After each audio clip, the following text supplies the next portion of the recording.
Shalom shalom, ndabaramukije amahoro y'Imana. Ku mazina nitwa Twizeyimana Lameke, tugiye kuganira amajambo y'Imana aho uherereye hose, kandi ubushobozi bw'Imana burakugirira neza. Tugiye kuganira kuri teme ivuga ngo haguruka ukayangane. Yesu ahabwa icubahiro. Sinzi aho waruri, sinzi ikibanza warumaze imisi urimwo, sinzi ikirere warumaze imisi urimwo, ariko tugiye tuganire kuri teme ivuga ngo haguruka ukayangane mwene data. Tudatevye reka dusome amajambo y'Imana aboneka muri Yesaya igice cyaho ca 52, turahera ku murongo wa mbere. Turasoma mu izina rya Yesu Kristo. Haravuga ngo ikangure ikangure, wambare inkomezi zawe ewe Siyoni, ambara imyambaro yawe ishajije ewe Yerusalemu, wa mugwa wera, kuko uhereye none muri wewe hatazoshika utakebwe canke igihumane. Haguruka wikunkumure umukungugu, uheze uze wicare ewe Yerusalemu, wibohore imvuto zo mw'izosi ryawe ewe mukobwa w'i Siyoni wajanywe uri inyagano.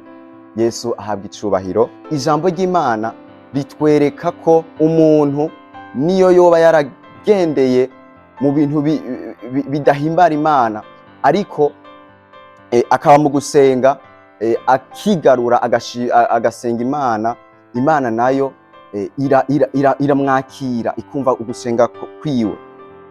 Tuhite mu bivuga ngo haguruka ukayangane. Ndagomba kuvugana nawe warumaze igihe kinini ivy'Imana vyaramaze kukuvamo, ivy'Imana wari mwumva bigenda bishira muri wewe, rimwe na rimwe ukaryama udasenze, wavyuka ugasanga wagiye mu bikorwa vya misi yose udasenze. Ijambo ry'Imana ritubwiye ngo ikangure ikangure, wambare inkomezi zawe. Iyo umukristo yambaye inkomezi, iyo umukristo arimwo agendera mu gusenga, iyo umukristo ahagaze mu masengesho, ni kuvuga nta kintu gishobora kumunyiganyiza. Ndagomba ngo wiyumvire amaraso Yesu Kristo yatanzwe ku bwawe. Nico gituma ndaguhamagarira guhaguruka muri iki gihe nyene kigoye. Ushobora kuba uri mu bibazo, ushobora kuba uburaniwe muri binabiriya, ariko haguruka muri iki gihe nyene. Haguruka ukorere Kristo, haguruka uvugire Kristo, reka kugira ubwoba. Hari ico Imana yasize muri wewe, haguruka gikore cake. Niko ijambo ry'Imana ariko riravuga. Yesu ahabwa icubahiro cyane ngo haguruka ukayangane ewe mukobwa w'i Siyoni. Ni wewe ijambo ry'Imana ariko riravuga. Umuntu iyo yicaye nta kintu ashobora gukora, ni kuvuga ngo uwo muntu aguma mu kibanza kimwe, ntashobora kwavansa. Rero biragusaba ko uhaguruka ugakora, uhaguruka ukagenda ugatera intambwe, kuko wicaye ntabwo ushobora gutera imbere. Wicaye mu buryo bw'umubiri ntabwo ushobora gutera imbere. Iyo ugisinziriye ucicaye ntabwo ushobora gushika ku cyo Imana yavuze. Yesu ahabwa icubahiro.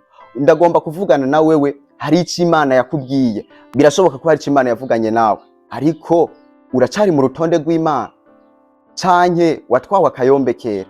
Ndagomba ngo uhaguruke ukore. Niko ijambo ry'Imana rivuze, ikangure, va mwitiro. Yesu nawe araje kubikemura, araje kubikora. Ndabashimiye cyane abariko barakurikirana ijambo ry'Imana. Mwari kumwe na Lameke Twizeyimana, mwarahezagiwe cyane. Twari kuri teme ivuga ngo haguruka ukayangane. Wewe musore, wewe nkumi, wewe mumama, wewe mupapa, aho uri hose haguruka ukayangane. Kristo araje kubigenza neza. Ico agomba nuko umuvugira, nuko umukorera muri iki gihe, utitaye kuvyo ubuze, utitaye ku muryango, utitaye kuri binabiriya, ariko Kristo aragomba ngo uhaguruke ukore ico yagutumye. Mwarahezagiwe cyane. Ubuntu bw'Imana bubane kumwe namwe. Shalom shalom.